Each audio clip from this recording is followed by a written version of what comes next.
Today we learned the identity of one of the most despicable men on the face of the earth, the mass terrorist that we have all seen too many times in the past year in videos of the execution of hostages held by ISIS, including the beheading of 3 Americans.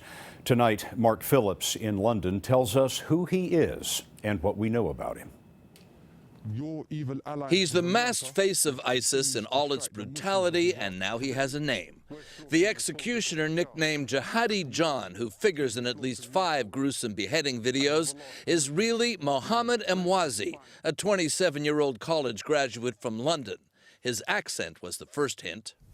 This is James Wright Foley, an American citizen of your country. For months, as ISIS romped across Syria and Iraq, British and American anti-terrorist officials were known to be aware of the masked figure's identity. But they refused to release it, presumably because they were trying to trace his links to other ISIS figures.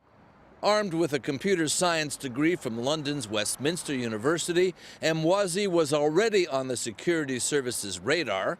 When he flew, he said, for a safari vacation from London to Tanzania in 2009.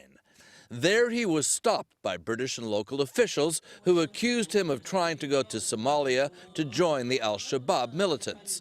He was sent back to Amsterdam for more questioning before returning to London. And while he lived in this house with his family, he was watched. Until 2012, when he disappeared and showed up with ISIS in Syria, where he became the man with the knife, and in Islamic militant circles, something of a recruiting tool. Terrorism expert Shiraz Maher.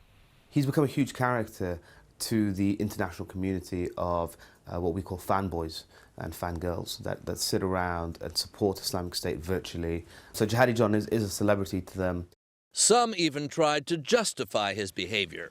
Asim Karashi, of a group that deals with people under anti-terror surveillance, says he knew Emwazi and that he became radicalized because he was harassed. He was such a beautiful young man, really. It's hard to imagine the trajectory. For the families of ISIS victims, it's hard to imagine the horror, even when it has a name. Now that Mohammed Emwazi has been identified, Scott, victims' families are demanding justice. Mark Phillips in the London newsroom tonight. Mark, thanks.